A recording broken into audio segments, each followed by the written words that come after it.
শেখ সাদী রাহিমাহুল্লাহ তিনি মনে করেছিলেন তিনি 18 টাকার নোট তিনার খামপে রেখেছিলেন।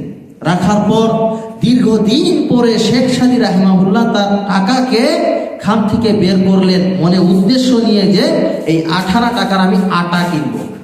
যখন দোকানদারকে গিয়ে টাকাটা দিলেন, দেওয়ার পর দোকানদার টাকাটা লড়ে চড়ে দেখে বললেন, দাদু ভাই তোমার টাকাটা অচল, তোমার টাকা চলবে না।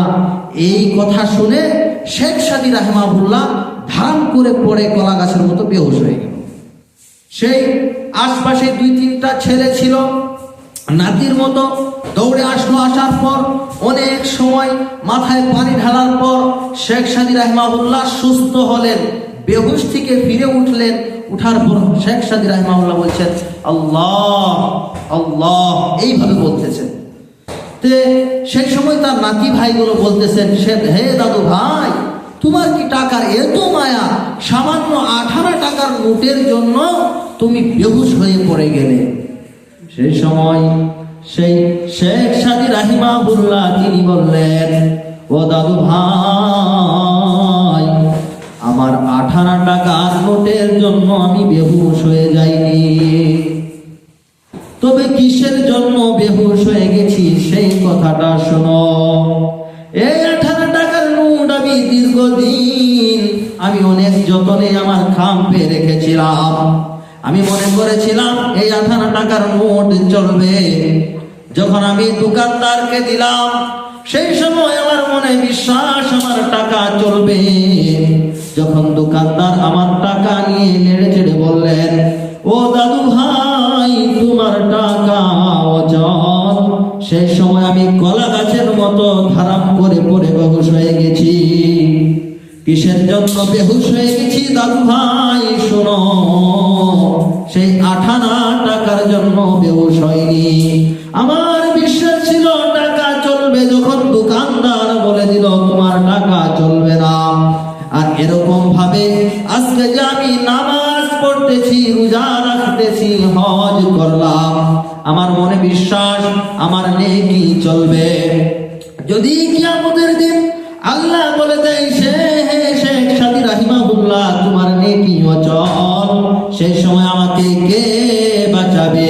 আজকে পৃথিবীর জমিনে আমি ধারাম করে পড়ে বেহুশ হয়ে যাওয়ার জন্য আমাকে তোমরা 2-3 টাকা দিলে, কিন্তু সেই দিন এরকম হয়ে যাবে আমার বাবা আমাকে চিনবে না, আমার ভাই আমাকে দেখবে না, আমার মা আমার থেকে দূরে চলে যাবে।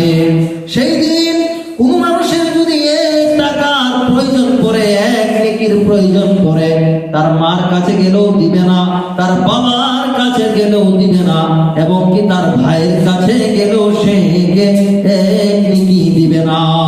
সেই দিনকে আমি ভয় করে কেঁদেছি। শোনো কেন কেঁদেছি শোনো, যখন উসমান রাদিয়াল্লাহু তাআলা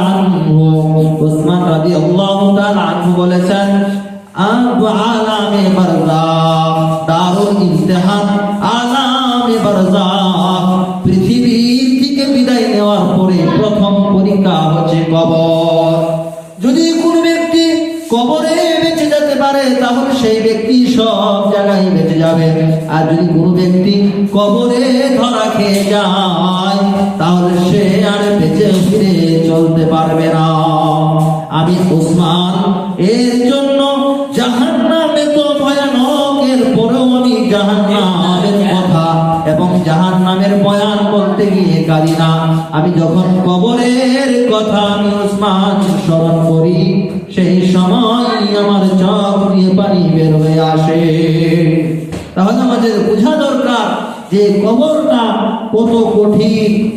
আমরা মনে করতে পারি যে মানুষ মারা যায় গর্ত ঘুরে পুঁতে আসে সেটার নাম কবর, আর সেটার নাম কবরের আযাব নয়। তাহলে যারা মাছের পেটে মারা গেছে এবং আগুনে পুড়ে মারা গেছে, যাদের হাওয়ায় উড়ে মারা গেছে, যারা পানিতে পড়ে মারা গেছে, যাদেরকে মাছ গিলে খেয়ে নিয়েছে, তাহলে তারা সে কোন কবরে গেল? এর জন্য বলি কবরের শাস্তি এবং কবরের সওয়াল সবারই দিতে হবে।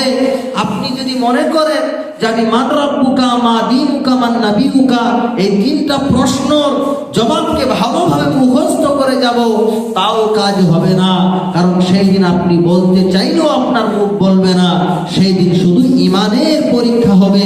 যদি কোনো ব্যক্তির ইমান বেশি থাকে তাহলে তার মুখ এমনিই জবাব দিবে, আর কোন ব্যক্তি যদি বেঈমান হয়ে থাকে তাহলে তার মুখ জবাব দিবে না। আমাদের বোঝা দরকার, এই জাহান্নামকে দীর্ঘদিন আল্লাহ রাব্বুল আলামিন জ্বালিয়েছেন ফেরেশতাদের মাধ্যমে। আল্লাহ রাব্বুল আলামিন একদিন ফেরেশতাদেরকে ডেকে বললেন, ও ফেরেশতারা শুনো, ইদা উকিদা আলান নার, তোমরা জাহান্নামের আগুনকে জ্বালাও। ফেরেশতারা দীর্ঘদিন জাহান্নামের আগুনকে জ্বালালেন। জ্বালাতে জ্বালাতে জ্বালাতে জ্বালাতে 1000 বছর পার হয়ে গেল। যখন 1000 বছর পার হয়ে গেল, সেই সময় জাহান্নামের আগুনের রং হয়ে গেল অত্যন্ত সাদা। আল্লাহ রাসূলকে জাহান্নামের দীর্ঘদিন জ্বালানোর পর জাহান্নামের আগুনের রং হয়ে গেল অত্যন্ত লাল টকটকে। রাসূল সেই সাহাবাগুলো, ফেরেশতাগুলো আল্লাহকে যে বললেন, ওগো আল্লাহ, আমরা কি জাহান্নামের আগুনকে বানাতে পেরেছি?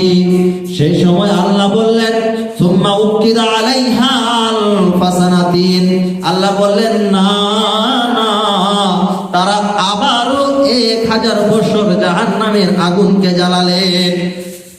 যখন 2000 বছর জাহান্নামের আগুনকে জ্বালানো হলো, সেই সময় জাহান্নামের আগুনের রং হয়ে গেল অত্যন্ত দুধের মতো সাদা। আল্লাহকে ডেকে বললেন, আল্লাহ, আমরা কি জাহান্নামের আগুনকে বানাতে পেরেছি? সেই সময় আল্লাহ বললেন, সুম্মা উকিদা আলাইহা আলফা সানাতিন, না, তোমরা আবারও জ্বালাও। তারা আবারও আরো 1000 বছর জাহান্নামের আগুনকে জ্বালালেন। যখন আরো 1000 বছর জাহান্নামের আগুনকে জ্বালালেন, সেই সময় 3000 বছর হওয়ার পর জাহান্নামের আগুন অত্যন্ত কালো হয়ে গেছে। একজন রাবী বলেছেন, এই জাহান্নামের আগুনের যদি এক টুকরা এই পৃথিবীর জমিনে ছেড়ে দেওয়া হয়, আর সূর্য যদি মাথার উপর থাকে, তারপরেও সূর্যর প্রহর থাকবে না, এবং এই পৃথিবীটা কালো আধারে পরিণত হয়ে যাবে, এবং কি কোন মা তার বুকের সন্তানকেও চিনতে পাবে না। আমার বন্ধুরা, আমার মারা, ভালো করে শোনেন, এই যে বুকের দুধের সন্তান কাকে বলা হয়? যে সন্তানটা একদম কুমলা, মানে 2, 3, 4 মাসে, এবং কি 1 বছরের বাচ্চা, যে বাচ্চাকে তার মা বুকের দুধ পান করায়, অথচ তার মা তার সন্তানকে চিনতে পাবে না। জাহান্নামের আগুন এত কালো। যখন জাহান্নামের মধ্যে মানুষকে দেওয়া হবে, মানুষের পা থাকবে উপর দিকে এবং মাথা থাকবে নিচের দিকে। যেতে যেতে যেতে যেতে যেতে যেতে যেতে যেতে তারা একটা পাহাড়ের সঙ্গে ধাক্কা খেয়ে যাবে, যে পাহাড়টার নাম হচ্ছে সরূপ।